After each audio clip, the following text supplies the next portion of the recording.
오늘 누가복음에 있는 말씀은 안식 후 첫날이 되어서 예수님의 장례를 치르고 나서 여인들이 예수님의 시신에 향품을 바르기 위해서 달려가던 그 상황에 대해서 기록하고 있습니다. 예수님 무덤에 계시는데 무덤 앞에 가로막고 있는 그 큰 돌을 어떻게 옮길 수 있을까 이거 걱정하며 갔잖아요. 그들이 보기를 원했던 건 예수님의 시신입니다. 그러나 가봤더니 무덤 문을 열렸고 예수님의 시신은 거기 없는 겁니다. 그리고 2명의 천사가 그 안에서 이 여인들을 맞이합니다. 그러면서 이렇게 말씀하시죠. 어찌하여 살아있는 자를 죽은 자 가운데서 찾느냐. 어찌하여 살아있는 자를 죽은 자 가운데서 찾느냐. 그러면서 그 다음에 뭐라고 말씀하십니까? 그분이 여기 계시지 않고 살아나셨느니라. 부활하신 예수님에 대한 소식을 그 여인들이 가장 먼저 듣게 되고요. 그로부터 예수님의 부활의 소식이 많은 사람들에게 알려지게 됩니다. 교회에서 지키는 절기에 대해서 가지고 있는 사람들의 모습들 어떤 걸까요? 대개 저도 한 3가지 정도로 생각해 볼 수 있는데요. 하나는 그냥 단순히 기념하는 날입니다. 기념하는, 예수님 부활절이니까 예수님 부활하신 것을 기념하는 날. 성탄절 그러면, 예수님이 태어나신 것을 기념하는 날. 추수감사절 그러면, 하는 날. 그죠? 기념하는 날로 우리가 지키는 그런 사람들의 모습을 우리가 생각해 볼 수 있고요. 또 한 가지 이런 거예요. 부활절 그러면 그래 우리도 부활할 수 있어. 그래 내가 죽으면 다시 우린 부활할 수 있어 라고 지키고 생각하는 사람들. 여의도에 벚꽃축제가 엊그제부터 시작이 됐어요. 근데 벚꽃이 아직 만개하지 못해서 오늘 사람들이 왔다가 쓸쓸하게 돌아갈 것 같은데요. 아마 내일이나 모레쯤 되면 오늘 이 날씨로 보면 벚꽃이 만개할 것 같아요. 네, 여러분 한번 보세요. 벚꽃이 며칠 동안 피어 있을까요? 나무에 있을까요? 그 여의도의 벚꽃에 벚나무에 피우는 벚꽃의 아름다움 며칠 동안 보는 거예요. 기껏해야 일주일이에요. 그죠? 벚꽃이 활짝 피었다가 바람 한번 불면 다 떨어지고요. 비 한번 오면 목요일날 비 온다고 돼 있더라고요. 아마 오늘 내일 벚꽃이 피면 목요일날 비 오면 그거 다 떨어지지 않을까 싶은데 다음 주말 되면 또 이제 벚꽃이 사라질 것만 같아요. 근데 여러분 생각해 보세요. 한 일주일 벚꽃 보자고 벚나무는 존재하는. 그러면 벚꽃 폈다가 그래도 거기 버찌가 있으니까요. 그거까지 있으니까 그것까지 보더라도 그거 없으면 그 다음엔 1년 내내 쓸모없는 나무니까 베어버려야 될까요? 아니죠. 왜 놔둡니까? 내년에 또 꽃 필 테니까. 내년에 또 꽃 필 테니까. 지금 복이 앙상해도 내년에 또 다시 꽃 필 거야. 또 다시 버찌가 나올 거야. 그 기대를 가지고 벚나무를 그냥 존재시키게 유지있게 내버려 두는 거지요. 여러분, 우리가 예수님 부활하신 부활절을 지내면서 그래 예수님 부활하신 것처럼 우리도 부활할 거야. 이것만 생각하고 지내고 있다면 그것은 부활절의 의미에 대해서 잘 모르고 있다는 겁니다. 그 사람의 부활절은 죽음 후의 부활절일 수도 있습니다. 가장 부활절을 잘 지낼 수 있는 것은 어떤 것일까? 그것은 오늘 예수님께서 부활하신 것처럼 나도 부활한 사람으로 능력을 가지고 살아가는 겁니다. 그러니까 예수님의 부활의 사건을 나의 사건으로 예수님께서 부활을 통해서 주신 영원한 생명을 오늘 내가 누리며 살아갈 수 있어야 한다는 겁니다. 이게 바로 부활절을 지키는 사람의, 온전하게 지키는 사람의 모습입니다. 내일의 부활절이 아닙니다. 내가 죽었다가 다시 살아날 거야. 그렇게 벚나무를 1년 동안 지켜보면서 내년에 꽃 피겠지 이러고 지켜보는 게 아니고 예수님이 부활하신 것이 곧 오늘 내게 어떤 의미가 있는지 그것을 깨닫고 그것을 가지고 살아가는 것, 그것이 바로 부활절을 바르게 지내가는 삶의 모습이라는 겁니다. 그 모습을 우리는 사도 바울을 통해서 잠깐 오늘 살펴보려고 합니다. 사도 바울 어떤 사람입니까? 그가 예수님을 알기 전엔 예수님을 핍박하던 사람입니다. 예수님께서 바울을 찾아오셔서 그러십니다. 사울아서, 그의 이름은 사울이었잖아요. 사울아 사울아 네가 어찌하여 나를 핍박하느냐. 바울은 예수님을 핍박하는 사람이었습니다. 예수 믿는 사람들이 어디 있든지 그 얘기를 듣기만 하면 군인들 데리고 가서 그들을 찾아내고 색출하고 그들을 감옥에 집어넣고 그들이 죽는데 일조했던 사람이 바울 아닙니까? 그죠? 바울이잖아요. 그런데 그가 어떻게 사도 바울이 될 수 있었을까요? 비결은 한 가지입니다. 그게 뭐냐면 그가 부활하신 예수님을 만났기 때문입니다.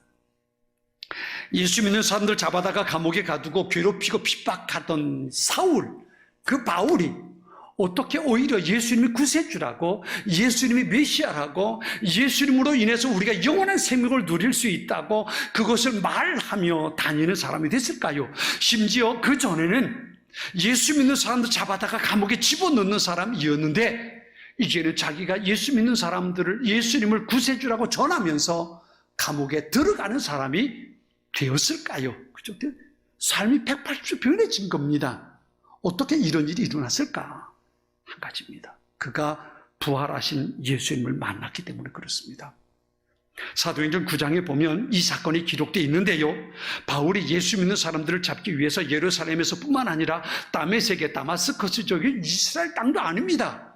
지금 요르단, 시리아, 그쪽 시리아 땅이에요.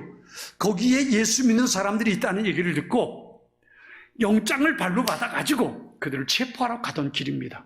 가던 도중에 예수님이 바울을 찾아옵니다. 사도행전 9장 3절에 보면 이렇게 말씀하십니다.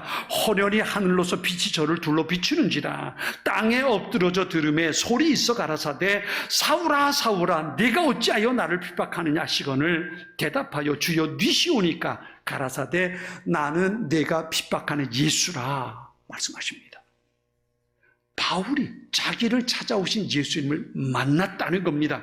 그러니까 바울이 예수님을 핍박하는 사람에서 예수님을 전하는 사람으로 바뀌어진 이유가 바로 예수님을 만났기 때문이라는 겁니다. 다메섹으로 가던 길에서 바울이 만난 예수님, 그 예수님은 공생의 기간에 만난 게 아닙니다. 그죠? 제자들과 함께 있을 때 바울이 예수님을 만난 거 아닙니다. 혹은 예수님이 십자가에 돌아가셨다가 사흘 만에 부활하시고 40일 동안 이 땅에 계시는데 그때 바울이 예수님을 만난 게 아닙니다. 언제 만났냐 하면 예수님 이미 승천하셨어요. 승천하셨어요. 승천하시고 난 다음에 그 다음에 바울이 만나는 겁니다. 오늘 고린도서 15장 앞에 보면 바울이 부활하신 예수님을 만난 사람들에 대한 이야기를 쭉 이야기합니다. 그러면서 8절에 이렇게 말합니다. 맨 나중에 만삭되지 못하여 난 자 같은 내게도 보이셨느니라 그랬어요. 그리고 바울이 예수님을 만난 건 예수님 부활하시고 승천하시기 전이 아니고 이미 승천하셨어요. 승천하시고 난 다음에 바울을 찾아오셔서 만나 주신 거예요. 이게 우리에게도 소망입니다. 왜냐하면 지금 이미 예수님 승천하셔서 하나님 보좌에 계시잖아요. 그죠? 하나님 보좌 우편에 계시잖아요. 그런 주님께서 우리를 찾아오셔서 만나 주실 수 있다는 거예요. 바울에게 그러신 것처럼 승천하셨던 주님이 바울을 찾아와서 만나 주신 것처럼 승천해서 하나님 보좌 우편에 계신 그분이 오늘도 찾아오셔서 우리를 만나 주실 수 있다는 겁니다. 그 부활하신 예수님을 만난 사람들이 부르는 찬송이 있어요. 살아계신 주, 그죠? 나의 참된 소망, 걱정, 근심 전혀 없네. 사랑의 주네, 갈 길 인도하니 내 내 모든 삶의 기쁨 늘 충만하네. 오늘 내가 예수님과 부활하신 예수님을 만나고 동행한다면 내 삶 속에 기쁨이 가득한 삶을 살아갈 수 있다는 겁니다. 이게 부활절을 누리고 있는 사람의 모습입니다. 그러니까 사도 바울처럼 훗날 죽음이 있고 난 다음에 영원한 삶이 아니고 오늘 내가 주님을 만나고 그 주님과 함께 살아가는 것, 그것이 바로 부활절을 잘 지내는 사람의 모습입니다. 예수님은 부활하신 후에 갈릴리로 가셔서 제자들을 거기서 만나 주십니다. 다메섹으로 가던 사도 바울을 예수님 찾아오셔서 만나 주십니다.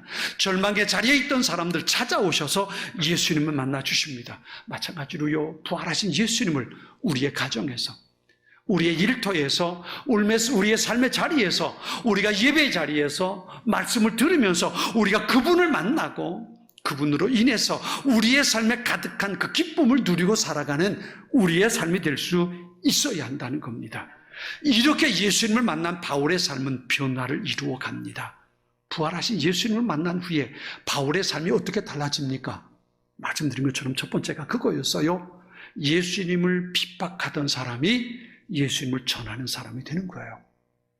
예수 믿는 사람이 어디 있든지 그들을 잡아서 감옥에 넣었던 사람이 예수님을 전하다가 감옥에 가는 것도 두려워하지 않는 사람이 되는 겁니다.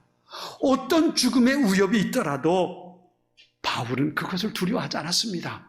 뿐만 아니라요, 바울에게 어떤 변화가 일어나냐 하면요, 하나님이 기뻐하시는 것을 기뻐하게 되고요, 하나님께서 싫어하는 것을 싫어하게 되는 거예요. 지난번에 어떤 분이 그런 얘기를 들었어요. 예수님을 만나고 나니까 내가 좋아하던 것이 싫어지고 내가 싫어하던 것이 좋아지더래요. 이게 부활하신 예수님을 만나고 난 후에 만들어지는 삶의 변화입니다. 가치관이 달라집니다. 삶의 방향이 달라집니다. 내가 무엇을 위해 살아야 할까? 꿈이 달라지는 겁니다. 왜냐하면 예수님을 만나고 나니까 진짜가 보인단 말이에요. 진짜와 가짜가 구분되지 않았는데 예수님을, 부활하신 예수님을 만나고 나니까 진짜가 무엇인지 분명하게 보이더라는 겁니다. 그래서 그의 삶이 달라지는 겁니다. 사도 바울, 우리가 전에 사도행전을 봤던 것처럼 4번의 선교여행을 다니면서 얼마나 많은 고비를 겪습니까? 얼마나 많은 고난을 겪었습니까? 그런데 그 모든 것 오히려 바울은 예수님 때문에 겪게 되었다고 기뻐하고 감사하는 모습을 봅니다. 심지어 어느 곳에서는 어땠어요? 사람들이 한주 들겹해가지고 바울이 죽은 것 같아서 무덤으로 갖다 던져버렸잖아요. 근데 바울은 그걸 툭툭 털고 일어나가지고 다시 다른 마을로 복음을 전하러 갑니다. 이게 부활하신 예수님을 만난 바울의 모습이에요. 죽음도 결코 두려워하지 않는 사람이 되었던 겁니다. 나중엔 로마에까지 스스로 찾아갑니다. 여러분, 사도 바울이 로마에 스스로 간 거예요. 그냥 예루살렘에서 석방될 수도 있었어요. 로마까지 가지 않고 안 가고 그냥 예루살렘에서, 그리고 이스라엘에 석방될 수 있었어요. 총독이 그렇게 말하잖아요. 저가 로마 황제에게 상소하지 않았더라면 내가 그냥 놓아줄 수 있었을 텐데 라고 말합니다. 근데 바울은 내가 로마 황제에게 재판받겠습니다. 그리고 상소하잖아요. 그래서 죄수의 몸으로 로마로 가는 겁니다. 바울은 스스로 로마에 갔어요. 왜요? 로마에, 그 당시 세계 중심이거든요. 세계 중심이 로마에서 예수님이 부활하셨고, 부활하신 예수님이 우리의 메시아라는 말을 전하고 싶었단 말이에요. 그러는 끝내 그도 로마에서 순교를 합니다. 이렇게 살 수 있었던 이유가 뭐예요? 부활하신 예수님으로 인해서 어떤 것이 진짜인지, 어떤 것이 귀한 것인지 그것을 바울이 깨달았기 때문에 그렇습니다. 오늘 부활절 예배를 드리는 우리 모두에게도 이렇게 부활하신 예수님을 만나고 정말 내 생각이, 내 가치관이, 내 삶의 방향이, 내 꿈이 달라질 수 있는, 내가 살아가는 삶의 모습이 달라질 수 있는 놀라운 일들이 일어날 수 있게 되기를 바랍니다. 사도 바울에 있어서 부활하신 예수님을 만나고 가장 큰 변화가 있다면 그건 바로 부활하신 예수님을 전하는 사람이 됐다는 겁니다. 바울이 복음을 전하다가 체포되지요. 사도행전에 보면 그 당시 왕이었던 아그리빠 유대왕 앞에 서서 재판을 받게 됩니다. 그런데 거기서 바울이 참 놀라운 말을 하게 되죠. 이렇게 말합니다. 여기 있는 모든 사람들이 누구냐 하면요, 왕이고요, 로마 총독이고요, 가이사랴의 유지들입니다. 그러니까 가이사랴라는 지역에서 가장 잘 살고 권세와 권력이 있는 사람들이 그 앞에 높은 자리에 딱 다 앉아 있습니다. 지금 바울은 죄수입니다. 손에 수갑이 차여져 있습니다. 초라한 행색이에요. 그런데 바울이 이렇게 말합니다. 여기 있는 모든 사람들이 이렇게 수갑에 채워진 나의 모습 외엔 여기는 여러분 모두가 나와 같이 되기를 내가 원합니다. 이러고 말하는 거예요. 가장 좋은 왕의 옷을 입고 총독의 권세를 가지고 높은 자리에 앉아있는 그 사람들을 향해서 바울이 이렇게 말하는 겁니다. 내가 지금 초라한 죄수의 모습으로 여기 있지만 내가 이렇게 수갑에 채인 것, 묶여있는 것 외에는 여러분이 나처럼 되기를 내가 원합니다. 여기 나처럼이라는 말이 뭐예요? 죄수가 되라는 거 그거 아니잖아요. 내가 예수님을 만난 것처럼 여러분도 예수님을 만나는 사람이 되었으면 좋겠습니다. 이게 바울의 말이라는 거예요. 내가 예수님 때문에 죄수의 모습으로 여기 있지만, 내가 여러분이 나를 죽일 수 있는 권세를 가진 것 같지만, 그러나 내 안에 진짜가 있습니다. 여러분이 어쩌지 못하는 진짜 생명이 내 안에 있습니다. 여러분도 그 생명 갖게 되었으면 좋겠습니다. 바울이 그렇게 말하고 있는 겁니다. 사도 바울이 고린도후서 5장 13절 14절에 이렇게 말합니다. 우리가 만일 미쳤어도 하나님을 위한 것이요 만일 정신이 온전하여도 너희를 위한 것이니 그리스도의 사랑이 우리를 강권하시는도다 그랬어요. 부활하신 주님의 큰 사랑이 바울로 하여금 그의 일생을 복음을 전하는 자로 만들게 되었던 겁니다.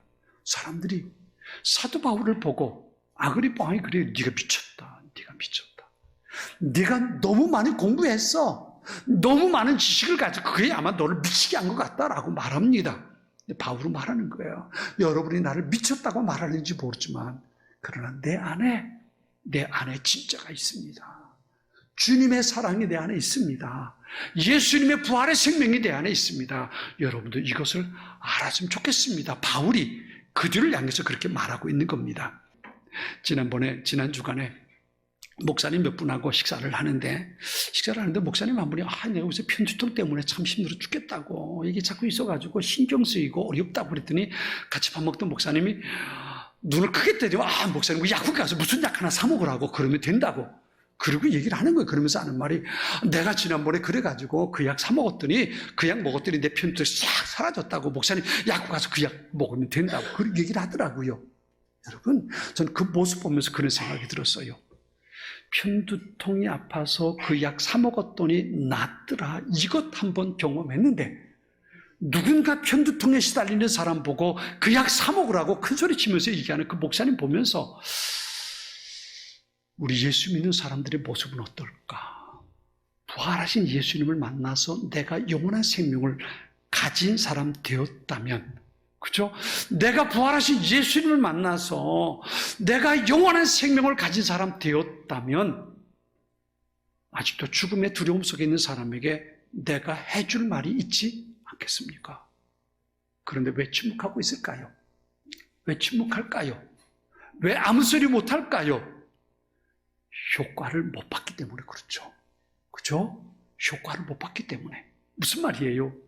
부활하신 예수님을 내가 만나지 못했기 때문에. 부활하신 예수님으로 인한 그 영원한 생명, 그 기쁨, 그 환희, 그 감격, 이걸 내가 경험하지 못했기 때문에 내가 할 말이 없는 거예요. 내가 그것을 경험했다면 내 안에 예수님의 영원한 생명이 있고 내 안에 예수님의 사랑이 내 안에 부어졌다면 칙칙하게 있는 사람이 예수님 만나보세요. 내가 예수님 만났더니 그거 다 싹 해결되던데 당신도 예수님 만나면 그럴 수 있다니까요. 예수님 만나보세요. 그리고 수다 떨지 않겠습니까? 거룩한 수다.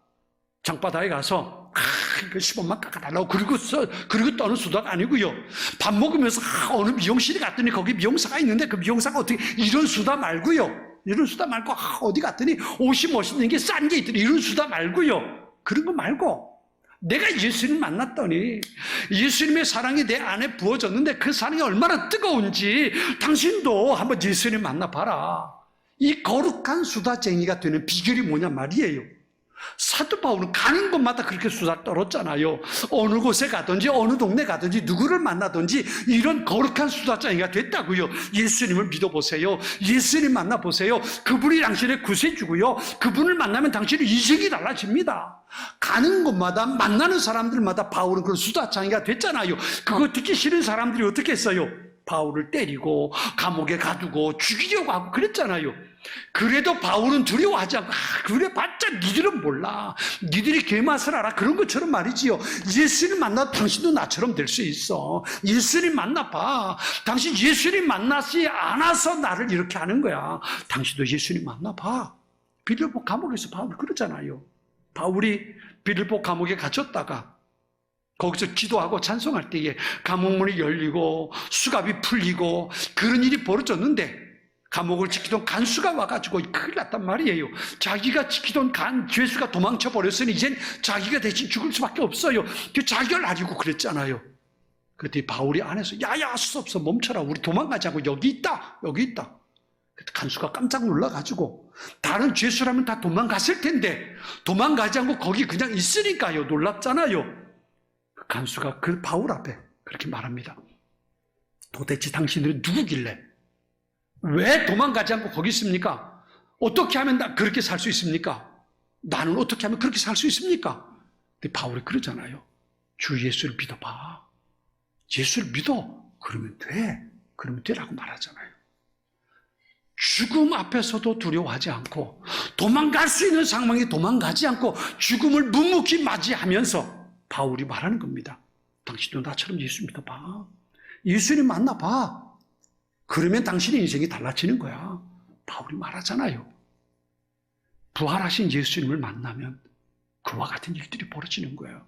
찬양이 힘들어졌어요. 찬양이 재밌어요. 음정 박자 무시하는데도 불구하고 찬양이 재밌어요. 왜? 그 찬양을 예수님 들으신다고 생각하니까 말이에요.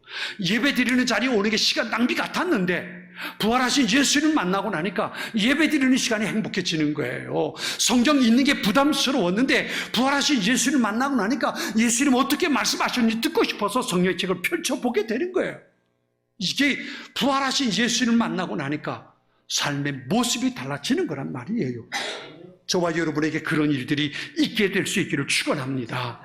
예수님을 만나면 우리의 인생이 달라지는 거예요. 내 생각이 달라져요. 좋아지는 것과 싫어지는 것이 달라지는 거예요. 내가 하고 싶은 것과 하기 싫은 게 달라지는 거예요. 부활하신 예수님이 우리의 삶의 새로운 일들을 만들어가는 거예요. 어떤 분이 그런 얘기를 하더라고요. 농담으로 우스갯얘기로 설교하면서 그런 얘기, 신자가 신자다워야 신자지. 저도 똑같은 얘기를 하고 싶어요. 신자가 신자다워야 신자죠. 교회 다닌다고 신자가 아니잖아요. 신자답다는 게 뭐예요? 예수님을 만나고 그 예수님으로 인해서 내 삶이 달라진 모습을 가지고 살아가는 그 사람이 참된 신자란 말이에요. 저와 여러분의 삶 가운데 그와 같은 일들이 일어날 수 있게 되길 바랍니다. 부활하신 예수님이 내게 주신 영원한 생명, 오늘 그 생명을 가지고 세상 어떤 것도 두려워하지 않고 예수님께서 내게 주신 그 은혜 가지고 어둠 속에서도 빛을 발할 수 있는 능력의 삶을 살아내는 우리 모두가 될 수 있어야 합니다. 내일 내가 죽음을 맞이한다 할지라도 나는 괜찮아. 이 죽음을 통해서 내가 주님을 만나고 내가 지금까지 살아온 모든 일들 주님께서 내게 칭찬해 주실 거니까, 그죠? 이 소망 가지고 살아가는 것, 이것이 우리에게 주신 소중한 은혜란 말이에요. 요한복음 16장 33절에 예수님 제자들에게 이렇게 말씀하십니다. 내가 이것을 너희에게 말하는 것은 너희가 내 안에서 평화를 얻게 하려는 것이라. 너희는 세상에서 환난을 당할 것이다. 그러나 용기를 내어라. 내가 세상을 이겼다. 사도 바울이 오늘 본문에 고린도 교회에 보낸 편지에서 이렇게 말합니다.